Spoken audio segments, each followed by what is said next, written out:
Hello friends, welcome to my YouTube channel. Ten tu na kan setting chu hile sum kamu tam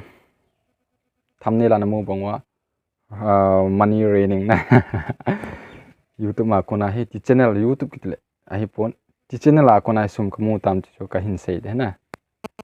ye chen bula kona zone again hin vet pi di win ka hin thum okay kipat masang kamin chu le bonga hin ka kipan ka video ho bula ko na hin vet pe an hin support pe pe an hin like pe an hin share pe jeng ki pa thu gen se na tele ka channel a tha ne lung se ten hin subscribe pe la hin like pe ding hin thu me okay direct pan pai tam tin mi tam te hin dong in comment a yong itele ka che le ka wala na e dong na e he ho chen na channel he a grow in tele gang chala chi chen he monetize tam sum na mu tam ti ho e dong na so to reply to kama kahin sim hin ka channel he 5000 avaltan subscriber watch time he chi video kahin upload masangai 6000 ling de na 6000 hung ling de hin ten le chi chu ahin YouTube ma hi ep ham tile ep criteria hi zonga yam tile 1000 subscriber 4000 watch time है ना that means कि तू आ channel तो हिन आसान ताई ना चाको ना YouTube में community guidelines criteria कोई सांगा है सांग ताई ना that means monetize आ सुमु थे ताई ना आहे मान चो चा है का से नोम चो monetize का बोल लो लाई है केन channel ही monetize का बोल लो लाई है ना बोंगा टेक channel है चाहे अजी नी उमिन खन ही के हिन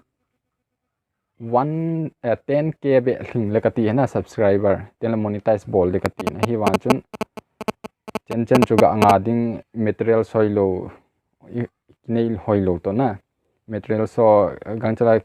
monetize bola material so do kingai tu do dhati lungya long kanei he tu a ten khat lang chu hi le document kanei ka document ho ka bank account ho hi ka YouTube channel khana ho kan et kha hi achun cha hi ga et ding kan nei lo hena ji a cho pending a kana koi hin hiti chan na a hin good news khat chu hi le langa 10k nga talawa monetize bolding apply ding ka gel hena iti le monetize ka hin bol ham ti le zing hi lo akit le apply ka hin bol hena monetization bol na dinga je chun video he kahin sema kahin het sa hena monetize kahin bol he ti he tela khatlanga chu ahin comment hin dong ho answer kahin pe na chu hi le monetize nang ho ge lon chu adi na subscriber ja ta monetize te di tai chu chun na ge lu chu adi na ten su mu the ha ti on chun adi na ahin boina umji a chu kana bol lo hin ten su mu na yong kana mu lo hin channel la ko na ahin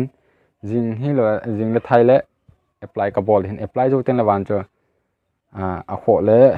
ki hung mu mai the na ai ma hin ki mu yong le chen adanga e ma cha kaman god lo ha setup phacha ka kisim gon he na eten le cha ko na chu thil phona ko na bol thei lo ho chu phacha bol ding na lampi ki ngai to jo gon he na chu nang ho ko ma ka hin share the na dinga tu a he thil tam ta he phona ko na ki bol thei lo ho he ka hin share thei lo he na je chun thil phona he lo thil dang ko na hin bol ho ka hin share the na dinga chu setup phacha ka kisim nga ti dinga chu monetize gang chala ka bol gon he ti chu ka hin het sa kin he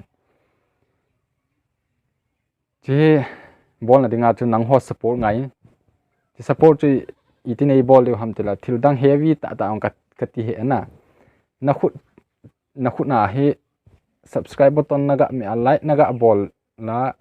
comment naga bola video naga avet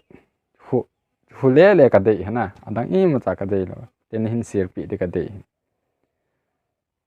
ye chun lungse ten atha ni hilan hin subscribe pen alui ni hila like ni hin bol pe alui ni hi ma le share ni hin bol pen la ni hin support jing divin ka ade se heloi te ho nang ho support na za la chi chen ka pha hin na